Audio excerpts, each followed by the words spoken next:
Viridia was a world that seemed like a fever dream, painted by an overzealous artist. An emerald landscape brimming with crystalline forests, rivers that shimmered with silver under the twin moons, and skies that danced with hues of violet and gold. Every blade of grass, every ripple in the water, hummed with a faint bioluminescence that made the planet seem alive. And somewhere in this surreal paradise, Zaya stood, her gaze fixed on the human outpost, nestled like an uninvited guest in the valley below. Zaya, daughter of the High Counselor of the Aetherans, was used to being watched. Her kind considered her a vision of perfection, iridescent skin that glowed faintly under Viridia's moons, eyes like shifting galaxies, and a voice that could soothe or command with equal power. To her, though, it was all an elaborate curse. Everywhere she went, her suitors followed, vying for her attention with increasingly ridiculous displays of strength, intellect, or creativity. The mating rituals of her people were exhausting, and then there was Ethan Clarke. Zaya had first noticed the human through a chance observation during her meditations, when her mind accidentally brushed against his. It wasn't intentional. Her telepathic reach occasionally wandered, but the brief glimpse she'd caught had been enough to plant a seed of curiosity. While her people crafted sonnets of their triumphs and postured for admiration, Ethan was yelling at an uncooperative water filtration unit. "Come on, you rusted excuse for a glorified Brita filter. Work with me here," Ethan had muttered, banging a wrench against the machine. When this failed, he added dryly, "At least brake properly so I can file the paperwork to replace you." Zaya had laughed out loud. Her laughter startled a nearby Aethyran male, attempting to serenade her with a telepathic harp sonata, causing him to fumble his notes. She didn't care. This human had spoken with a kind of candid frustration that felt refreshingly real. Tonight, she stood under the glowing moons, her decision made. No more poems, no more serenades. She would meet this Ethan Clarke and find out for herself why his clumsy, sarcastic thoughts intrigued her more than all the hollow grandeur of her people. Ethan Clarke's journal entry, Day 142, of Research Mission Alpha V. Viridia is beautiful, like the kind of beautiful that makes you feel both awed and mildly insulted because nothing on Earth could ever compare. That said, Viridia is also annoying. The flora glows, the rivers glow, even the rocks glow. I'm starting to think this planet doesn't want anyone to sleep. Today, Clementine, the station AI, suggested I adjust my circadian rhythm to match the light cycle. Translation: stop whining and adapt. Thanks, Clem. Ethan scratched the stubble on his jaw, squinting at the uncooperative water filter that had become his nemesis. Being the sole xenobiologist stationed on Viridia was supposed to be a dream job, studying an uncharted ecosystem, documenting alien life forms, and enjoying the solitude. Except solitude wasn't as romantic as the recruitment posters suggested. It mostly involved talking to Clementine, who was programmed to assist but rarely comfort. Clem, remind me why I signed up for this? Accessing motivational records. Searching. Result found. You believed it would be an incredible opportunity to advance human understanding of alien biospheres. Shall I replay your original enthusiasm? Ethan groaned. Please don't. As you wish. Would you like a reminder to hydrate instead? Clem, if you tell me to drink water one more time, I swear. The sound of the outer door chime cut him off.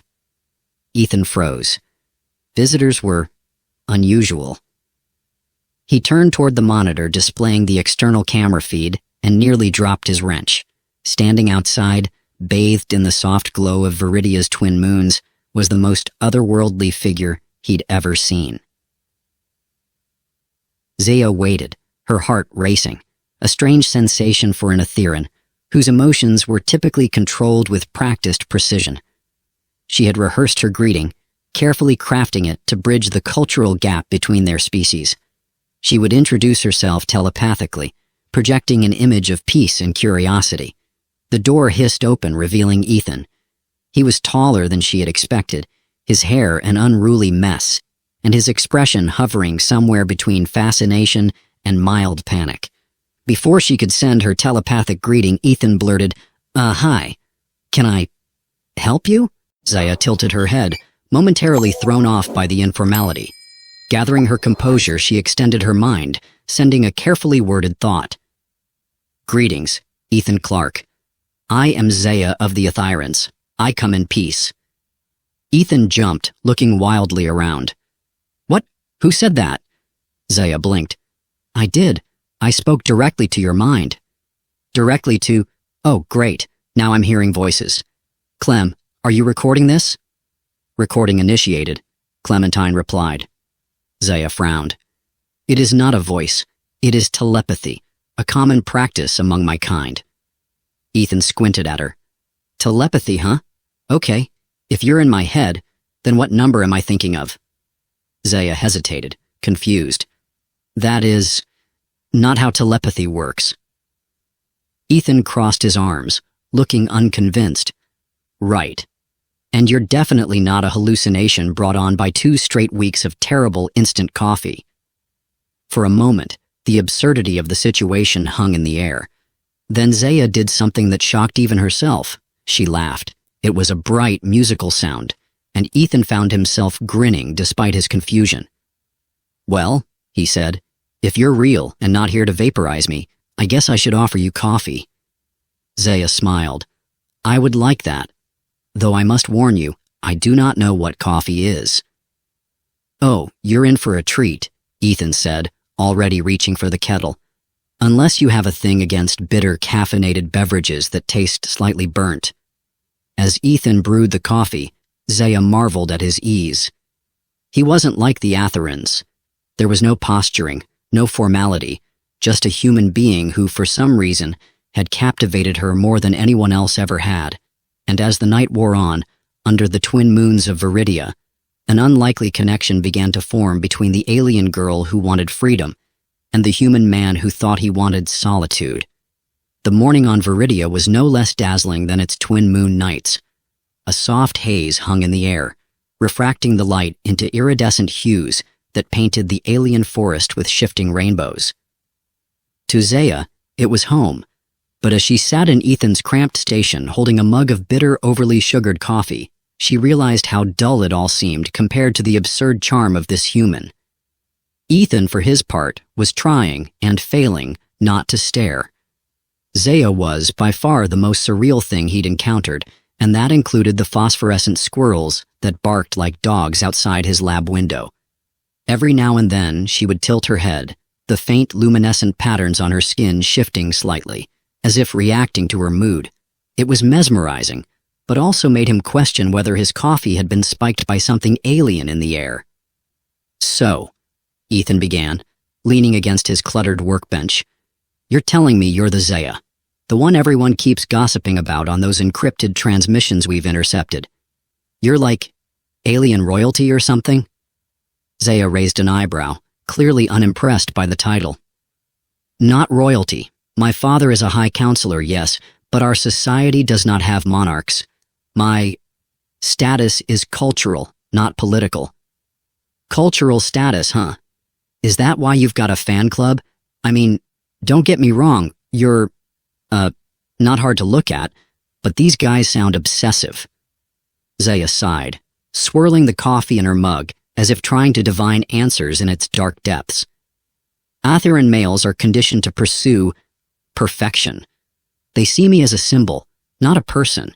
It is exhausting. They recite poetry that is more plagiarized than inspired. They duel each other with weapons and words, and they act as though my choice must validate their existence. Ethan smirked. Sounds like you've been speed dating a bunch of intergalactic frat boys. Zaya blinked. What is a frat boy? Ethan chuckled, setting down his mug. Never mind. Let's just say they sound like a headache. And you came here because... Zaya's luminous gaze met his, and for a moment, the air in the cramped station felt heavier. Because you are not like them. You are different. Honest. Unconcerned with appearances or displays of power. Ethan scratched the back of his neck, suddenly feeling exposed. Well, I don't know about honest. I may have exaggerated a bit on my resume, but hey, I'm glad I'm not as bad as those guys. He paused, then added with a grin, "You sure about the whole unconcerned with appearances thing? I do have some pretty impressive bedhead in the mornings." Zaya laughed again, a sound that made the fluorescent light overhead flicker, as though even the station itself couldn't handle her. "It is not your bedhead that intrigues me." The conversation drifted, as conversations tend to lighter topics.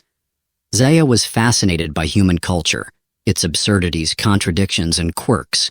Ethan did his best to explain things, though his explanations often raised more questions than they answered. "So you mean to say," Zaya began, her tone incredulous, "that humans voluntarily ingest toxins to alter their mental state for amusement?"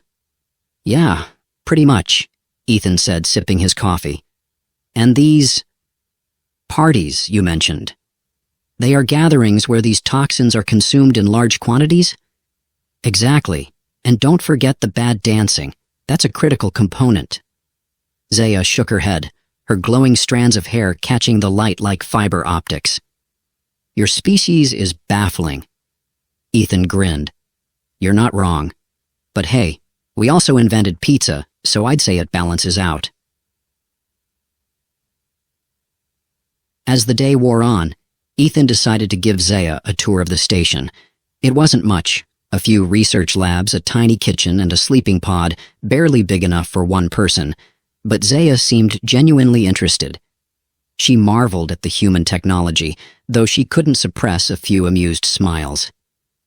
"This is your sanitation unit?" she asked, gesturing to the shower. "Yep," Ethan said proudly. "State of the art. Recirculates water to minimize waste." Zaya peered inside, her glowing eyes narrowing. "It looks uncomfortable."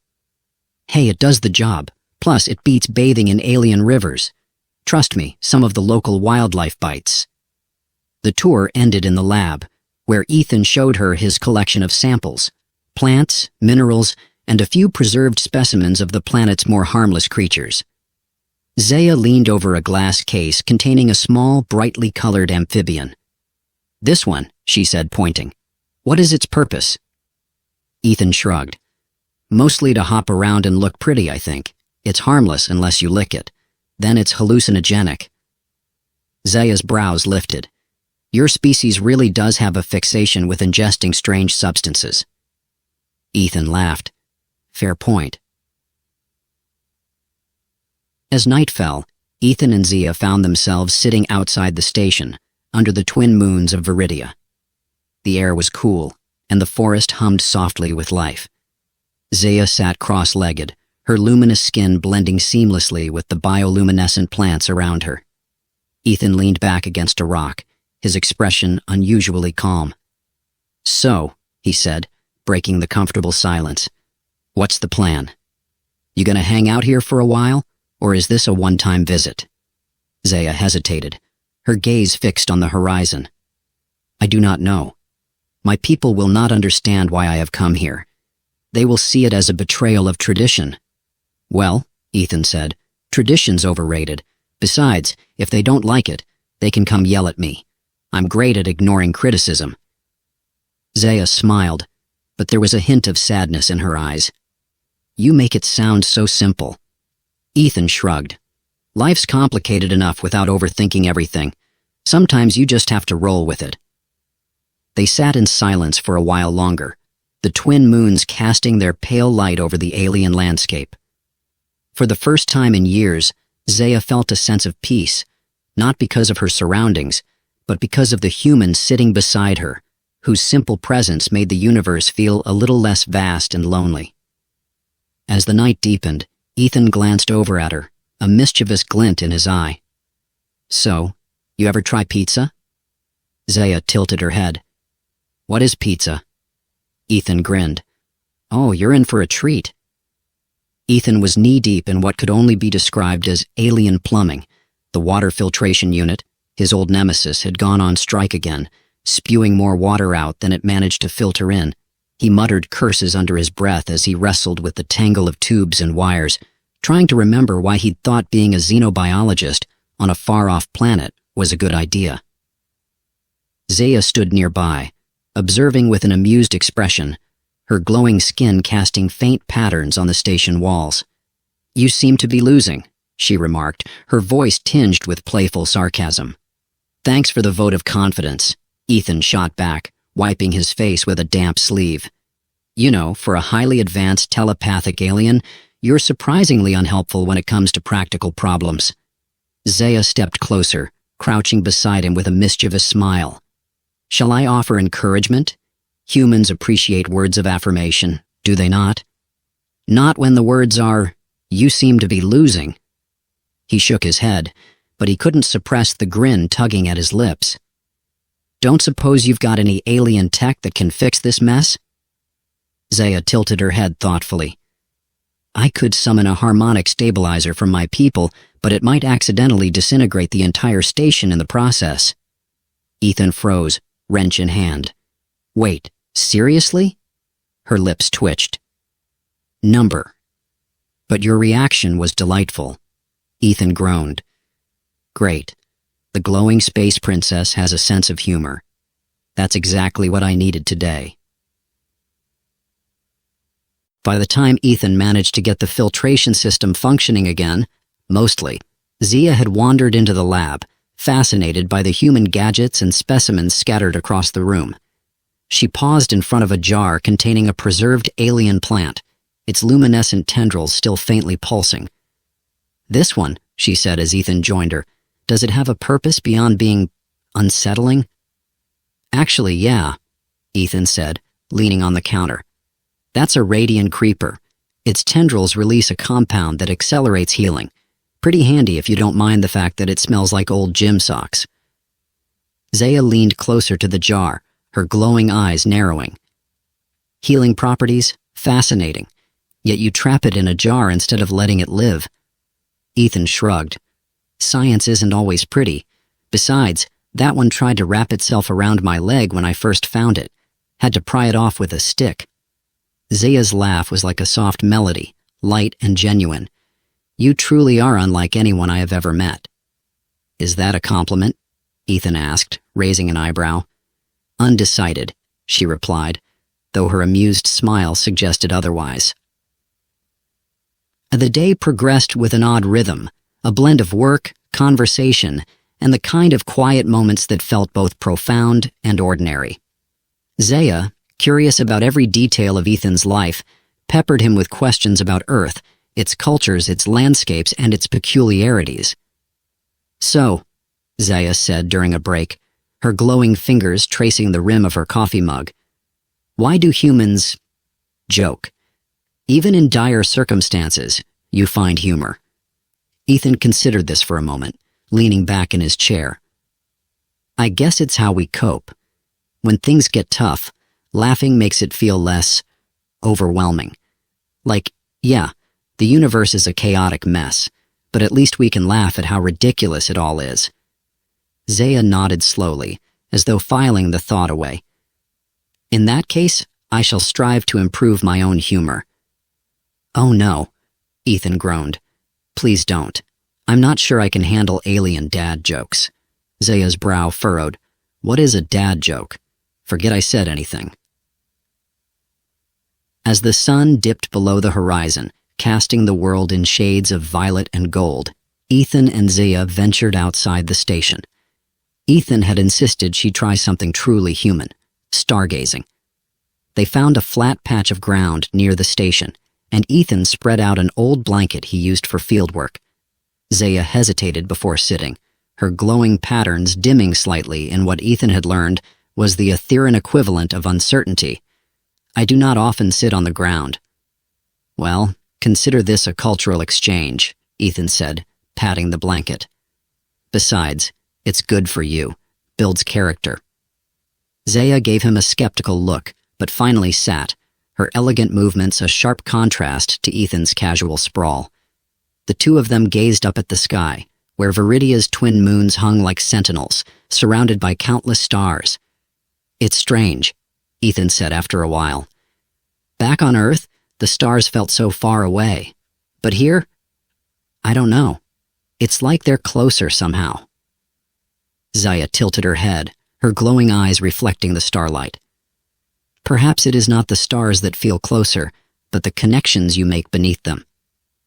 Ethan glanced at her, surprised by the unexpected depth of her words. That's poetic. Do all Ethyrans talk like that, or is it just you? Zaya smiled faintly. It is a trait of our kind, though most use it to impress rather than to connect.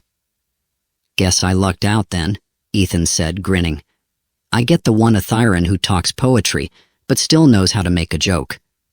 They fell into a comfortable silence, broken only by the soft hum of the forest around them. Zaya turned her gaze to Ethan, her expression thoughtful. You asked earlier if I had a plan. Truthfully, I do not. I only know that I feel at peace here in a way I have not felt in a very long time. Well, Ethan said, leaning back on his elbows, you're welcome to stay as long as you want. The station's not exactly luxurious, but it's got running water and bad coffee. What more could you need? Zaya chuckled softly. I appreciate your hospitality, though I suspect my presence will not go unnoticed for long. Ethan raised an eyebrow. You mean your fan club? Yes, Zaya said, her tone growing serious.